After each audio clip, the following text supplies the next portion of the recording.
الحمدللہ رب العالمین والصلاة والسلام علی سید المرسلین اما بعد فاعوذ باللہ من الشیطان الرجیم بسم اللہ الرحمن الرحیم الصلاة والسلام علیک یا رسول اللہ وعلى آلك وأصحابك يا حبيب الله الصلاة والسلام عليك يا نبي الله وعلى آلك وأصحابك يا رحمة للعالمين السلام علیکم ورحمۃ اللہ وبرکاتہ۔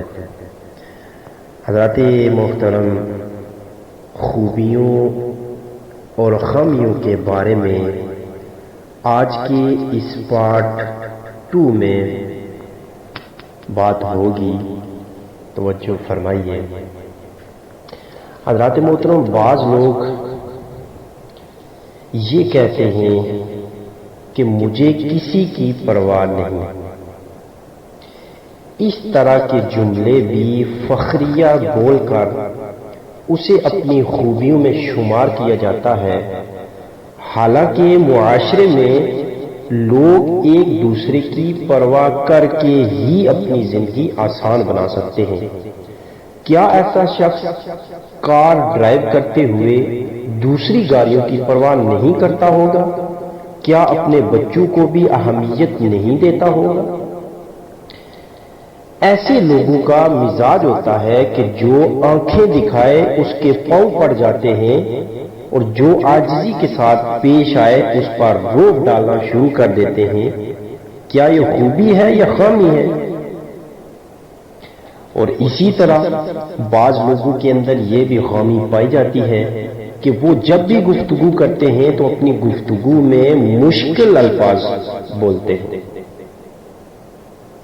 یعنی بعض لوگوں کی یہ عادت ہوتی ہے کہ کسی بھی زبان میں کسی بھی شخص سے بات کریں تو مشکل سے مشکل الفاظ بولنے کی کوشش کرتے ہیں، اور سامنے والے پر اپنی زبان دانی کا رعب جما کر خوش ہوتے ہیں، اور اسے اپنی خوبی سمجھنا خوش فہمی ہی ہو سکتی ہے، کیونکہ آپ ایک جیتے جاگتے انسان کو اپنی بات ہی نہ سمجھا سکے، اس کو خوبی اور کامیابی کون کہہ سکتا ہے؟ اسی طرح کچھ لوگ خود کو حساس سمجھتے ہیں، نازک مزاج، ذرا سی بات پر پریشان ہو جانے والا شخص، مشکل حالات سے جلد گھبرا جانے والا اور ذرا سی بات پر روٹھ جانے والا اپنی خامی کو اس دعوی میں چھپانے کی کوشش کرتا ہے کہ میں بہت حساس ہوں، زندگی کی گاڑی کبھی سکھ کبھی دکھ کی پٹری پر چلتی ہے، کبھی سویرا تو کبھی اندھیرا ہوتا ہے، کبھی چھاؤں تو کبھی دھوپ کا سامنا ہوتا ہے۔ اگر بدلتے حالات کے مطابق انسان خود کو تبدیل کرنے میں ناکام رہے تو پریشانی بھی اسی کو اٹھانی پڑتی ہے۔ اسی طرح بعض لوگ یہ کہتے ہیں، ان میں یہ خامی ہوتی ہے، وہ کہتے ہیں کہ مجھ پر کسی کے رونے دھونے کا اثر نہیں ہوتا۔ ایسے بھی لوگ ہیں، اور یہ کہنے والا گویا یہ ثابت کرنا چاہتا ہے کہ میں پتھر دل ہوں، نرمی مجھے چھو کر بھی نہیں گزری۔